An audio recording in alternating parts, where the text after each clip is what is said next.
আজকে আমি আপনাদেরকে জানাবো সূরা ফাতিহা পাঠ করে রক্ত জবা ফুলে ফু দিলে কি হয়।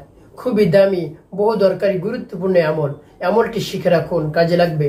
তো প্রিয় ভাই বোনেরা, আমলটি করার ক্ষেত্রে আপনার কাছে কোন জিনিস রাখতে হবে, কিভাবে আমল করবেন, কোন সময় করবেন, আমি আপনাদেরকে বিস্তারিতভাবে বলে দিচ্ছি। অতি সহজেই অল্প সময়ের মধ্যে আপনি আমলটি করতে পারবেন।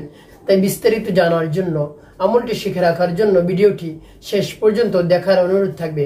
এবং আমার চ্যানেলে যদি আপনি নতুন দর্শক হয়ে থাকেন, তাহলে নিত্য নতুন ইসলামিক ভিডিও সবার আগে পেতে আমার চ্যানেলটি সাবস্ক্রাইব করে রাখুন।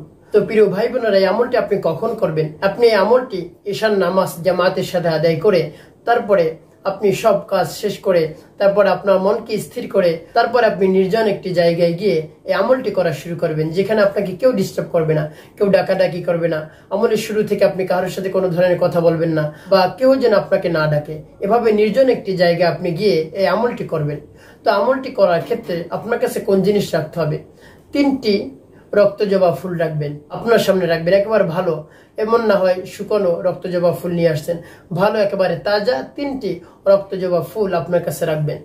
তারপরে আপনার যদি অজু থাকে তাহলে তো ভালো, অন্যথায় উত্তম রূপে অজু করে পবিত্রতা অর্জন করবেন। তারপর আপনি পবিত্র একটি স্থানে বসবেন। তারপর আপনার জীবনের গুনার কথা স্মরণ করে 3বার ইস্তেগফার পাঠ করবেন। আস্তাগফিরুল্লাহ রাব্বি মিন কুল্লি যামবি ওয়া আতুবু ইলাইহি লা হাওলা ওয়ালা কুওয়াতা ইল্লা বিল্লাহিল আলিয়্যিল আযীম। এভাবে ইস্তেগফারটি পাঠ করতে আপনার যদি কঠিন হয়, ছোট্ট ইস্তেগফারটি পাঠ করবেন, আস্তাগফিরুল্লাহ আস্তাগফিরুল্লাহ আস্তাগফিরুল্লাহ। তারপরে 3বার দুরূদ শরীফ পাঠ করবেন, সাল্লাল্লাহু আলাইহি ওয়াসাল্লাম সাল্লাল্লাহু আলাইহি ওয়াসাল্লাম সাল্লাল্লাহু আলাইহি ওয়াসাল্লাম। এভাবে ইস্তেগফার এবং দুরূদ শরীফ পাঠ করার শেষে আপনার সামনে যে রক্ত জবা ফুল থাকবে তার মধ্যে আপনি ফু দিবেন না। তারপর আমার দেখার নিয়ম অনুযায়ী আপনি সূরা ফাতিহা পাঠ করবেন।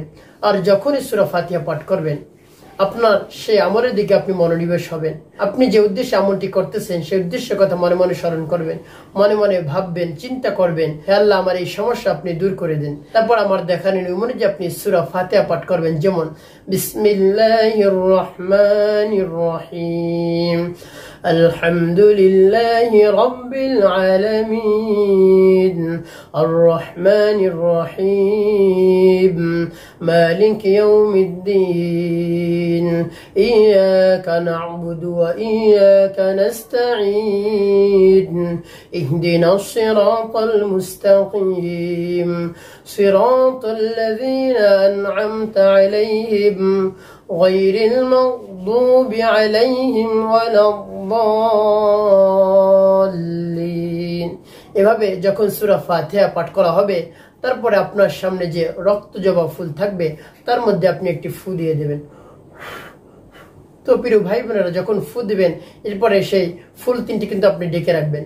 তারপরে আপনি আবারও পাঠ করবেন, যেমন বিসমিল্লাহির রহমানির রহিম আলহামদুলিল্লাহি রাব্বিল আলামিন আর রহমানির রহিম মালিকি ইয়াউমিদ্দিন ইয়াকা না'বুদু ওয়া ইয়াকা নাস্তাঈন ইহদিনা الصراط المستقيم صراط الذين أنعمت عليهم غير المغضوب عليهم ولا الضالين। এভাবে সূরা ফাতিহা পাঠ করার শেষে সেই রক্ত জবা ফুলের মধ্যে আবারও আপনি ফু দিয়ে দিবেন একটি। এভাবে কতবার সূরা ফাতিহা পাঠ করবেন? আপনি 3বার সূরা ফাতিহা পাঠ করে 3টি ফু রক্ত জবা ফুলের মধ্যে আপনি দিয়ে দিবেন।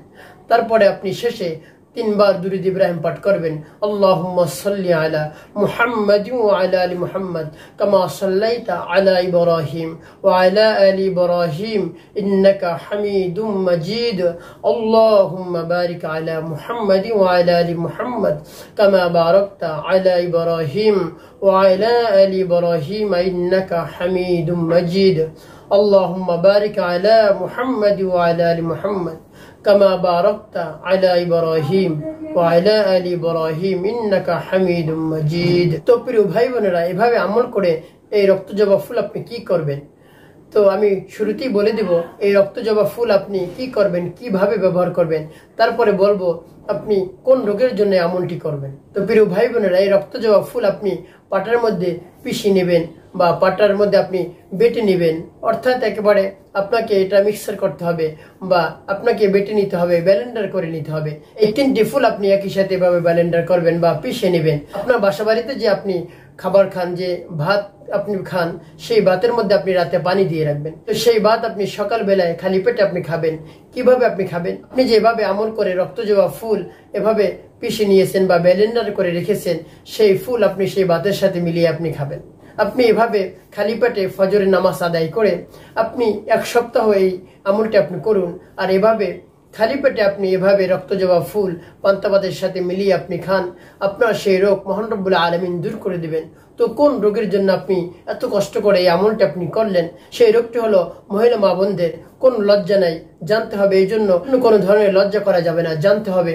আপনার যদি পিরিয়ডের সমস্যা হয়ে থাকে, মাসিকের সমস্যা হয়ে থাকে, যে মাসিক হয় কোনোভাবেই বন্ধ হচ্ছে না বা ঠিকমতো মাসিক হচ্ছে না, 2-1 দিন হওয়ার পর আবার বন্ধ হয়ে যায়, আবার কয়েকদিন পর আবার হয়, বা এভাবে অনেক দিন মাসিক বন্ধ থাকে, এভাবে যদি আপনার সমস্যা দেখা দেয়, তাহলে এভাবে আপনি কিছুদিন আমল করুন, 1 সপ্তাহ আপনি আমল করুন, তাহলে আপনার সেই সমস্যা মহান রব্বুল আলামিন দূর করে দিবেন।